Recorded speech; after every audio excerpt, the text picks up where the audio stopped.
Horlicks और network 18 लेकर आए हैं मिशन पोषण भविष्य रोशन। और बड़ी खबर इस वक्त आ रही है, श्रीनगर में सीआरपीएफ की गाड़ी पर हमला हुआ है, ग्रेनेड फेंके गए हैं। आतंकियों ने सीआरपीएफ की गाड़ी को निशाना बनाया है, जिसमें कि 3 जवान घायल हो गए। बुद्ध चौक पर यह हमला किया गया है। सीआरपीएफ के जवानों की गाड़ी को निशाना बनाकर आतंकियों ने हमला किया है। फोर्स पूरे इलाके की घेराबंदी कर चुकी है और आतंकियों की तलाशी में जुट चुकी है। दूसरा ग्रेनेड हमला है, एक के बाद एक इस इलाके में। रिफत अब्दुल्ला हमारे सहयोगी फोन लाइन पर मौजूद हैं। रिफत, क्या पता चल पाया है इस हमले के बारे में? देखिए प्रशांत, अभी खबर जो आ रही है, कहा जा रहा है कि बदशाह चौक में जो धमाका हुआ ग्रेनेड ब्लास्ट बताया जा रहा है।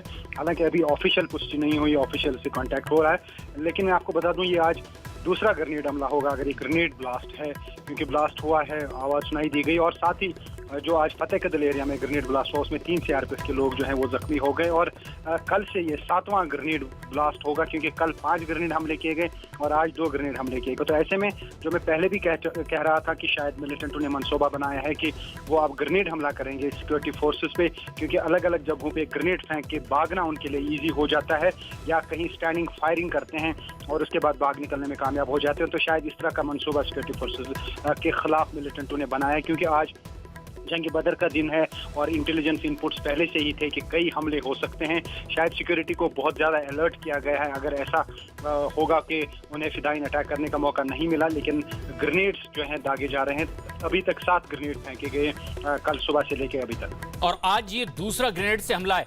पहली बार तो सीआरपीएफ के जवानों को निशाना बनाया गया था, लेकिन ये दूसरा ग्रेनेड हमला आखिर किसे निशाना बनाकर किया गया, कुछ पता चल पाया है?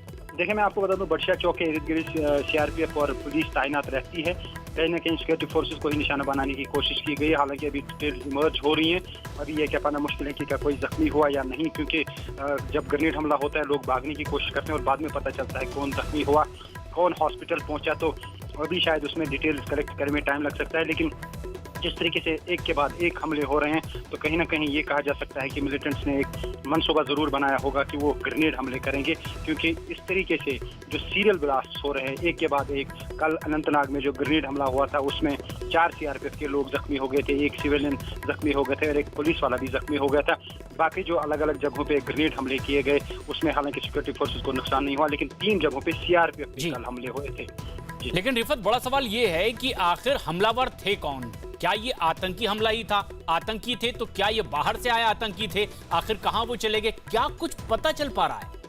देखिए जिस तरीके से यहाँ पे मिलिटेंसी राइज हो रही है, कुछ दिन पहले इंटेलिजेंस इनपुट्स भी आए थे और सतर्क किया गया था सिक्योरिटी फोर्सेस को, खासतौर से साउथ कश्मीर में जो है जैश के 25 मिलिटेंटों का ग्रुप जो बताया जा रहा था कि उन्होंने इन्फिल्ट्रेट किया पीर की गली के रास्ते से, वो साउथ कश्मीर पहुंचे। तो ऐसे में सिक्योरिटी फोर्सेस के लिए चिंता जरूर बढ़ी है और सामान भी जरूर आया होगा। जो 25 लोग एक साथ आ गए और उन्होंने सामान भी बहुत सारा साथ में लाया होगा, चाहे ग्रेनेड्स हों या गोला बारूद हो या आईडीज का जो मटेरियल है। हाल ही में आपने देखा कि कल जो पहले सीआरपीएफ की फायरिंग की थी मिलिटेंटों ने, वहाँ पे जो है 3 बैग रिकवर किए गए और तीनों बैगों में एक्सप्लोसिव मटेरियल पाया गया जिसे आईडीज बनती हैं। और कुछ लोग ये भी मानते हैं कि पाकिस्तान से जो मिलिटेंट आते हैं वो काफ़ी ट्रेंड होते हैं आईडीज बनाने में। तो ऐसे में अब ये देखना होगा कि क्या रणनीति रहेगी। जिस तरीके से ऑपरेशन जो है सस्पेंड किए गए थे, लेकिन उसके बाद जो लगातार मिलिटेंट हमले कर रहे हैं सिक्योरिटी फोर्सेस पे, तो अब ये देखना होगा कि आगे रणनीति क्या होगी, क्योंकि अब होम मिनिस्टर भी आ रहे हैं कुछ दिनों में। यहाँ पे किस तरीके का वो अनाउंसमेंट करेंगे वो देखने वाली बात होगी, क्योंकि जिस तरीके से सस्पेंशन ऑफ ऑपरेशन किया गया, क्या वो अमरनाथ यात्रा तक जारी रहेगा या नहीं, इस तरह की आशंका जताई जा रही है, वो देखने वाली बात होगी। शुक्रिया रिफत। तो 24 घंटों में 7वां हमला और आज दूसरा ग्रेनेड हमला श्रीनगर में।